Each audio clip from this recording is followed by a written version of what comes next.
자, 오늘의 주인공 유성룡이 단박에 어떤 사람인지 알고 싶다면요. 먼저 이 인물을 만나보셔야 합니다. 누굽니까? 지갑 속에서 만나실 수 있는 분이죠? 항상 헷갈려. 두 분 헷갈려. 율곡이 그 두 분 중에 헷갈린데 네, 태계이양. 맞습니다. 예. 맞습니다. 헷갈려. 율곡이랑 되게 헷갈려. 진짜 헷갈려. 근데 유성룡과 퇴계이왕은 또 무슨 관계일까요? 근데 접점이 없는데? 나이 차이도 많이 나는데요? 그렇죠. 그러니까 무슨 관계일까요? 나이 차이가 스승. 맞아요. 유성룡이 21살이 되던 해 당시 저명한 학자였던 퇴계이왕을 직접 찾아가서요. 제자가 되길 청합니다. 첫 만남에서요. 유성룡과 몇 마디 주고받은 이후에 퇴계이왕이 유성룡에 대해서 이렇게 말했다고 합니다. 이 사람은 하늘이 낸 사람이다. 와 엄청난 찬사 아니에요? 그렇죠. 단 몇 마디 나눴을 뿐이지만 퇴계이왕은요. 유성룡의 그 명민함과 범삼치 않은 재능을 딱 알아본 겁니다. 심지어 유성룡이 훗날 반드시 큰 일을 해낼 거라면서 호언장담까지 했다고 합니다. 와. 여기서 놀라운 건요. 퇴계이왕에게는요. 수많은 제자가 있었지만 퇴계이왕으로부터 이런 칭찬을 들은 건 유성룡이 처음이었던 겁니다. 유성룡은요. 겨우 21살 때 당대 최고의 학자 퇴계이왕으로부터 확실한 인증을 받은 겁니다. 자, 그리고 그 기대에 부응하듯 25살이 됐을 때 관직자로서 첫 발을 내딛게 됩니다. 자, 그렇다면 유성룡의 관직 생활은 또 어땠을 것 같아요? 약간 탄탄대로였을 것 같아요. 워낙에 좀 총명하고. 네, 대단한 분이 인정했다는 거는 정말 다 뭔가 확실히 다른 거거든요. 그렇죠. 예. 맞습니다. 유성룡은요. 25살에 관직자로 발을 들인 이후에요. 고위 관직자로 가는 엘리트 코스를 차례로 밟아갑니다. 아. 자, 조나단. 네. 조선의 언론기관 하면 우리가 3사라고 이야기하는데 삼사. 자, 3사는 어디가 있죠? 사관원, 사원부, 홍문관. 와우! 오. 맞습니다. 유성룡은요. 언론을 담당하는 사헌부, 사관원, 홍문관 3사의 주요 관직에 차례로 오르더니 41살이 됐을 때는요. 조선 조정의 문무백관을 감시하고 단속하는 관직 사헌부의 대사원을 꿰차게 됩니다. 정말 그야말로 승승장구 쾌속 승진을 이어간 겁니다. 게다가 유성룡은요. 어찌나 일도 잘하고 모르는 게 없었던지 이 노련한 대신들도요. 업무를 보다가 모르는 게 있으면 바로 유성룡을 찾았을 정도였다고 합니다.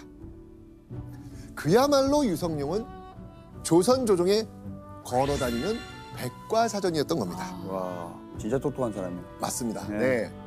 그리고 이내 유성룡은요. 궁궐에서 이런 평가를 받게 됩니다. 유성룡은 어진 선비이면서도 재주가 있는 바 조정 신하들 가운데 아주 걸출한 자이다. 누군가가 유성룡을 조정 신하 중에서도 최고의 인재라며 칭찬을 아끼지 않는 겁니다. 자, 그렇다면 궁궐에서 유성룡을 극찬한 인물, 그 사람은 과연 누굴까요? 당시 조선의 왕 선조였습니다. 왕이? 맞습니다. 왕까지 칭찬했어요? 맞습니다. 자, 선조는요. 심지어 유성룡에 대해 이런 말까지 했다고 합니다. 나만큼 유성룡에 대해 잘하는 사람이 없다. 가깝게 지냈나 봐요. 그러니까요. 와.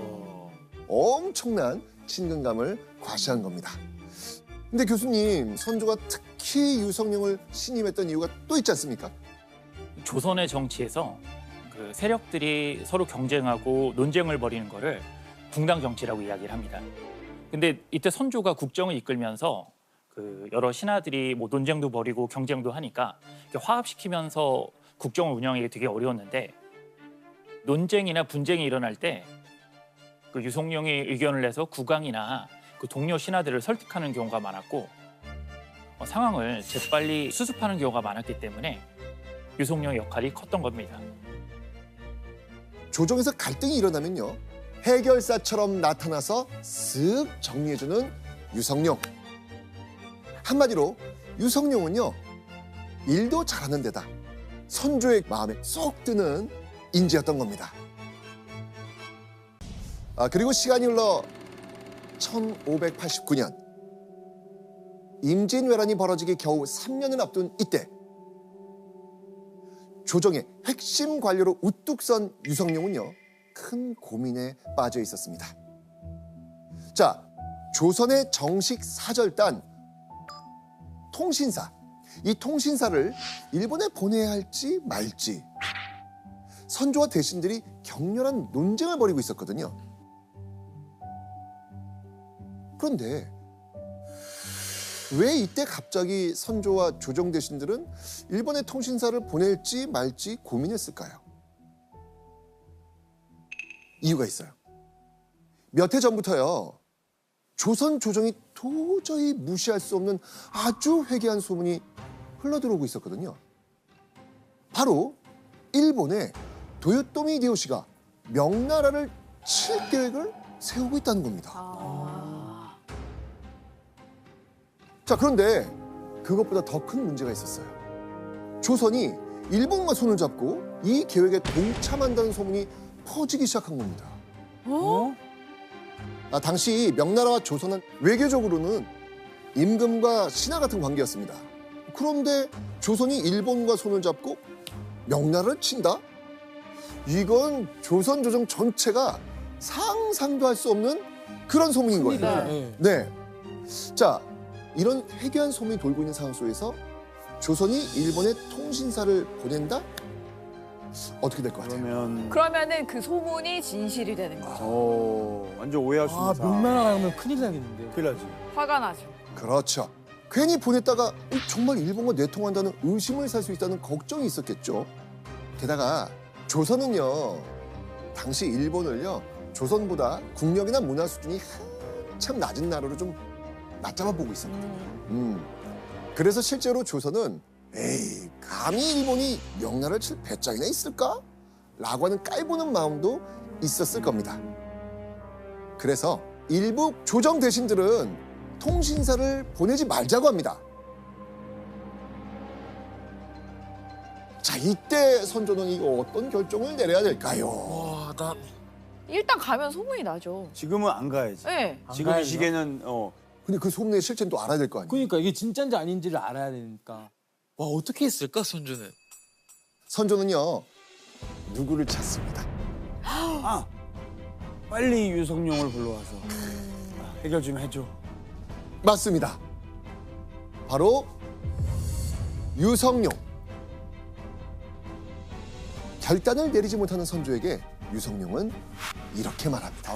중요해.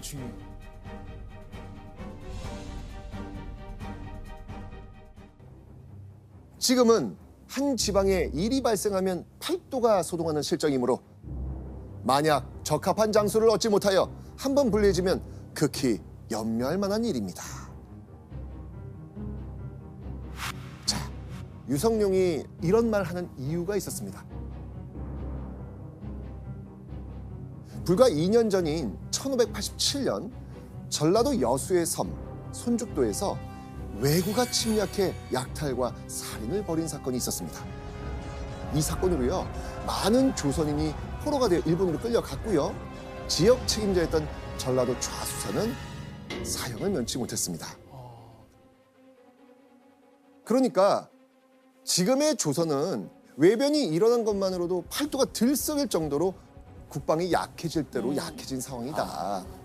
그러니 훌륭한 장수를 내세워 국방을 튼튼히 해야 한다는 겁니다. 자, 이게 무슨 말이겠습니까? 일본의 상황을 가만히 지켜봐선 안 된다는 말이었습니다. 아, 데뷔를 해야 된다. 그렇죠. 유성룡의 말이 일리가 있다고 여긴 선조는요. 유성룡의 제안을 받아들입니다. 네. 자, 이후 조선 조정에서는요. 1590년 3월 2명의 통신사가 일본으로 떠나게 됩니다.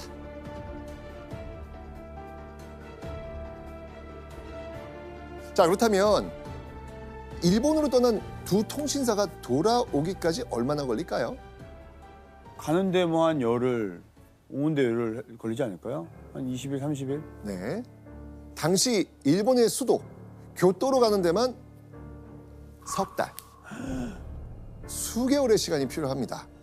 자, 이렇게 긴 시간이 지날 동안 유성룡 아무것도 하지 않고 통신사 오기만을 기다리고 있을까요? 안 되죠. 안 되죠. 데뷔를 해야죠. 그렇죠. 그런 사람이 아니에요. 이 만일의 사태를 대비해서요. 조선의 군사를 재정비하기로 합니다.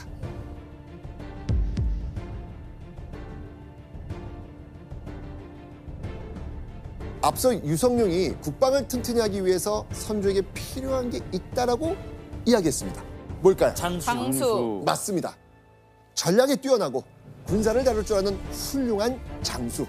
유성룡은요, 일본의 숱한 공격을 받은 남쪽 지역을 지킬 좌수사로 당시엔 누구도 생각지 못한 인물을 추천합니다.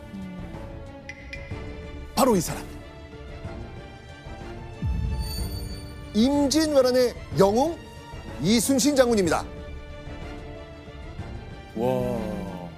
와 그러면은 잠깐만 우리가 그 이순신 장군을 픽한 사람이 유성룡인 거예요? 네. 어마어마한 그래요? 분이네요 진짜. 네. 아, 진짜요? 자, 그런데 이순신 이름 세 글자를 들은 조정은요 술렁거립니다. 왜요? 바로 대체 이순신이 누구냐는 겁니다. 아, 그때는 뭐 별로 활약이 없었나 봐요. 맞습니다. 지금은 뭐 이순신 장군이 임진왜란의 영웅이지만요. 이때 조선 중앙조정에는요. 무신 이순신에 대해 아는 사람이 별로 없었습니다. 이순신은 당시 지방수령중, 그러니까 사도죠. 네. 가장 낮은 관직이었던 종육품 현감이었습니다. 게다가요, 이순신은요, 변방에서 성을 비우고 적을 쫓았다는 죄로 파직당하고 백의종군을 한 이력까지 있습니다. 자, 일본 때문에 조선 조정이 심란하던 바로 그때 유성룡은요, 경력에 흠이 있는 무명의 무신 이순신을 요직에 추천한 겁니다. 이러니 당시 조정의 분위기가 어떻겠습니까? 술렁이죠. 술렁이죠. 그야말로 모두 유성룡을 보는 눈빛이 싸늘해집니다. 그런데요, 이어진 선조의 결정에 다들 깜짝 놀랍니다. 보시죠. 이순신은 초자하여 전라도 좌수사에 제수하라. 자, 여기서 초자는요, 품계를 올린다는 말입니다. 한마디로 유성룡의 의견을 선조가 받아들인 거죠. 받아들인 겁니다. 아, 당시 선조의 이런 지시는요, 파격적이다 못해 충격적인 것이었습니다. 엄청나게 빠른 초고속 승진. 종육품 이순신의 품계를요, 무려 7단계를 높여가지고 정삼품 전라도 좌수사에 안치라는 겁니다.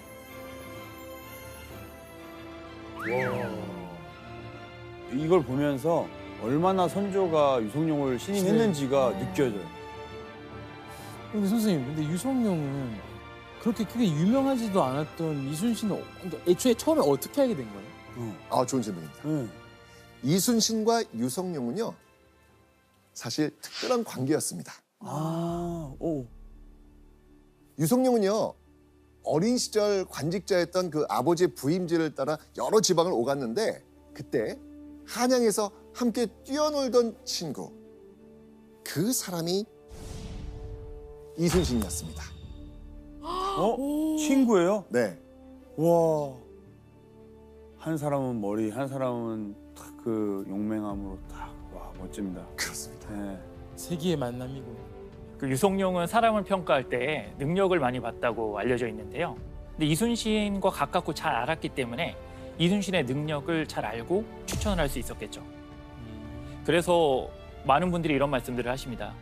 그 유성룡의 가장 큰 업적이 이순신의 추천이었다라는 말씀들을 많이 하십니다. 맞는 말 같아요. 최고의 선택. 아니, 근데 이런 거 보면은 사람 인연이 어디서 나올지 모른다고. 그런 친구 없었으면 우리가 아는 지금 이순신 장군님이 없다는 것도 어쩔 수도 있잖아요. 신기합니다. 사실 유성룡은요, 이순신이 파직당한 일을 조정 대신과는 좀 다른 시선으로 보고 있었거든요. 다른 대신들이 성을 비우고 적을 쫓는 이순신의 행동을 잘못된 행동이라고 판단했다면 유성룡은요, 그 모습을 적을 끝까지 쫓는 무인의 집요함과 용맹함이라고 판단을 했던 겁니다. 그래서 유성룡은요, 이순신에게 무인으로서 재능을 펼칠 기회를 준 겁니다. 자, 그리고 이때요, 유성룡이 추천한 인물이 또 있습니다. 바로 유성룡과 함께 형주에서 일했던 정오품 정랑 권율. 권율 장군. 권율 장군. 네, 되게 인재를 보는 눈이 있네요. 유성룡은요, 문신이었던 권율을 북쪽 군사적 요충지 평안도 의주의 목사로 추천합니다. 그러니까 바다에서 일본을 막는 것은 이순신, 북방 이민족을 막는 데는 권율, 이들이 적임자라고 생각했던 겁니다.